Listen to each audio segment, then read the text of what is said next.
Hello everyone, this is Pooja. I hope आप सभी ठीक होंगे। मैं बिल्कुल ठीक हूँ। एसबीआई क्लर्क की तैयारी कैसी चल रही है? अच्छी चल रही है ना? अच्छी ही चलनी चाहिए, क्योंकि ये अपॉर्चुनिटी हमें अपने हाथ से नहीं जाने देनी है। फाइनेंशियली इंडिपेंडेंट होना है, हर तरीके से अपने पेरेंट्स को प्राउड फील कराना है। तो ये वीडियो होने वाला है एसबीआई क्लर्क की रिगार्डिंग इंग्लिश की स्ट्रेटेजी। बहुत सारे लोगों का डाउट रहता है कि इंग्लिश में क्या पूरा स्कोर किया जा सकता है क्लरिकल एग्जाम में, क्वेश्चन का लेवल क्या होता है, टफनेस कितनी रहती है, क्या एग्जाम लेंदी होता है, क्या हम 20 मिनट में कवर कर सकते हैं। तो इन सभी का जवाब देते हैं इस वीडियो में। सबसे पहली बात जो ये है वो ये कि एसबीआई क्लरिकल में सेक्शनल टाइमिंग होती है, बट सेक्शनल कट ऑफ नहीं होती है।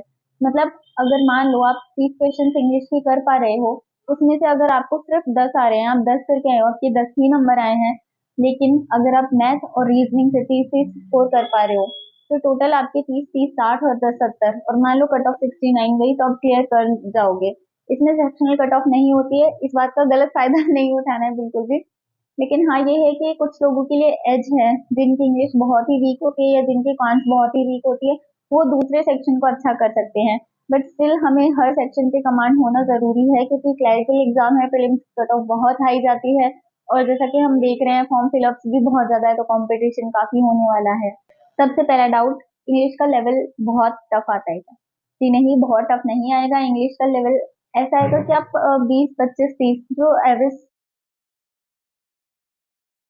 एंड जो अच्छा है वो 25 से 30 के बीच में आराम से स्कोर कर सकता है एसबीआई क्लरिकल में। बट एक चीज और, क्योंकि ये एसबीआई है, सरप्राइजिंग बैंक ऑफ इंडिया, तो हम कुछ कह नहीं सकते, बट हमें प्रिपेयर वर्स्ट के लिए होना है, तो हमें अच्छे से मेहनत करनी पड़ेगी। इंग्लिश के लिए जो सबसे जरूरी है वो ये है कि आपको डे वन से, बिना ये सोचे कि हमारा एग्जाम निकलेगा या नहीं, आपको मीन्स के क्वेश्चन लगाने चाहिए।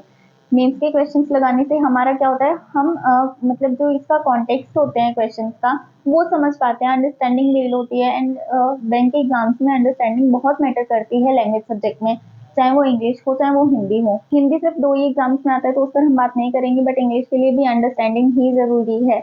ग्रामर पर अगर आपने अभी तक टाइम दिया है तो ठीक है, बट आगे से अभी ग्रामर पर टाइम नहीं देना है। आपको सिर्फ और सिर्फ क्वेश्चन प्रैक्टिस पर फोकस करना है। सबसे पहली बात जिसमें बहुत ज्यादा गलतियां होती है, वो होता है पैराजंबल।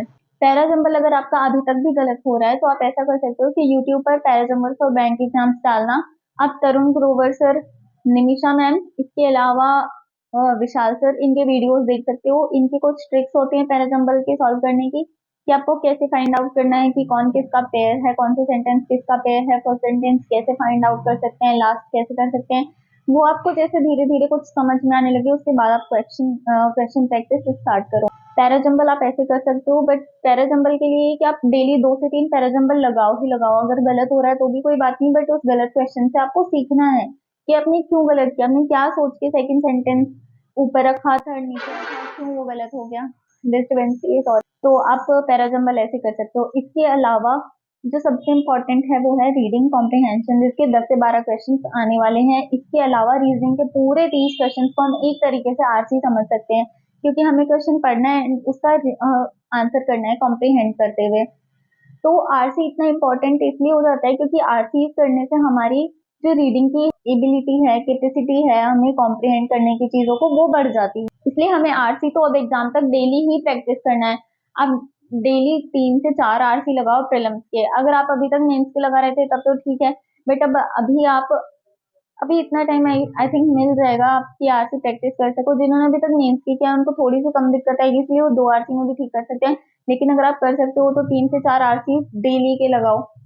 आरसी में वोकैब वाले क्वेश्चंस पर ज्यादा दिमाग खराब नहीं करना है, क्योंकि वोकैब एग्जामिनेशन में उतनी टफ नहीं आएगी जितनी यहाँ मॉक टेस्ट वगैरह में दी जाती है। वहाँ इजी समझने लायक वोकैब आएगी, आप कर सकते हो अंडरस्टैंडिंग से। जो समझने वाली चीज है वो ये है कि कुछ पैसे जैसे आते हैं कभी कभी, जैसे इंग्लिश थोड़ी सी टफ आती है, तो कुछ पैसे जैसे आते हैं जहाँ आपको डायरेक्ट आंसर नहीं मिलते। तो जब हम मॉक टेस्ट प्रैक्टिस करते हैं, टॉपिक टेस्ट लगाते हैं, तो हमें यही चीज फाइंड आउट करनी है कि हम कैसे उसको इंटरप्रेट करें, हम उसे कैसे समझें, हम उस क्वेश्चन का जो दिया हुआ है उसका आंसर कहाँ ढूंढे, कैसे ढूंढे। तो इसके लिए अगर आपको नहीं समझ आ रहा है अभी कि आरसी कैसे सॉल्व करना है, तो आप एक बार निमिषा मैम की वीडियो देख सकते हो, आरसी पर उन्होंने बनाई हुई है। तरुण सर की वीडियो भी देख सकते हो, उन्होंने भी बनाई हुई है। उनके 1 2 लेक्चर्स देखो, उसके बाद आप खुद सॉल्व करने की कोशिश करो कि अच्छा मैम ने ये ऐसे किया सॉल्व किया, अब मैं मुझे ऐसे करना है। एंड अगेन प्रीलिम्स के लिए जैसा हम सभी जानते हैं टॉपिक टेस्ट बहुत इंपॉर्टेंट हो जाता है, क्योंकि हम फुल एंड टेस्ट पे आप जब 10 दिन बचे एग्जाम के तब आप फुल एंड टेस्ट देना स्टार्ट करना। मेरा ये मानना है कि 10-15 दिन पहले फुल एंड टेस्ट देने चाहिए। उससे पहले जितना ज्यादा हो सके आप सेक्शनल टेस्ट लगाओ, टॉपिक टेस्ट लगाओ, मतलब प्रैक्टिस इतनी करो कि क्वेश्चन कम पड़ जाए। खैर, मजाक की बात अलग है, बट प्रैक्टिस बहुत ज्यादा करनी है। इंग्लिश में टॉपिक टेस्ट लगाने हैं। जैसे आज आप एक काम आप ये कर सकते हो कि आरसी आपको डेली करना है, उसके अलावा कोई भी एक टॉपिक कर लिया। जैसे आज आपने आरसी और पैराजम्बल ले लिया, आरसी आपने 2-3 की एंड देन पैराजम्बल भी 2-3 सॉल्व कर लिए, तो ये आपका इंग्लिश का हो गया। इसके अलावा अगर आप सेक्शनल टेस्ट लगा रहे हो तो उसमें आपके सारे मिसलेनियस क्वेश्चन आ जाएंगे। तो आप एक तो इस तरीके से कर सकते हो। एक इस तरीके से कर सकते हो कि आप डेली पूरा एक सेक्शनल टेस्ट लगा लो जो 20 मिनट का होता है।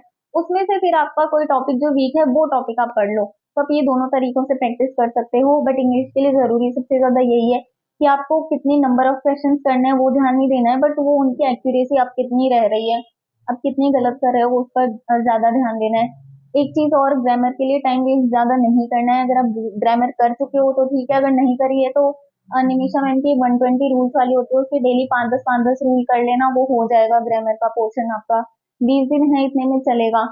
मैंने इंग्लिश की एक मतलब पूरी वीडियो बनाई हुई है, आप वो जाके एक बार देख सकते हो अगर आपको कोई भी टॉपिक में स्पेसिफिक प्रॉब्लम हो तो। दूसरा जो सबसे इंपॉर्टेंट चीज है वो ये है एरर डिटेक्शन कैसे सॉल्व करना है।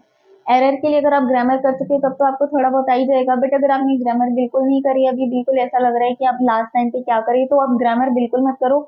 आप एरर के क्वेश्चन से फिर ग्रामर के रूल्स पढ़ो। इसको रिवर्स इंजीनियरिंग बोलते हैं। मतलब आप पहले आंसर देखो, इन आंसर के बाद उसका रूल पढ़ो कि अच्छा ठीक है यहाँ पर ये गलत था, ये ऐसे होगा।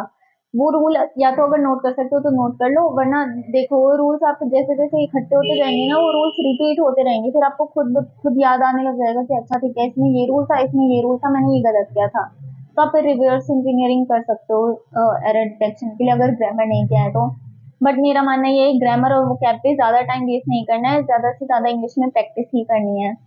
तो आई थिंक मैंने सब बता दिया है, बट फिर भी अगर कुछ रह गया हो तो आप कमेंट में पूछ सकते हो, कोई भी इंग्लिश के लिए कोई भी बात हो। एंड बिल्कुल टेंशन नहीं लेनी है, अच्छे से एग्जाम हो जाएगा, अच्छे से सब हो जाएगा, जॉब भी लग जाएगी।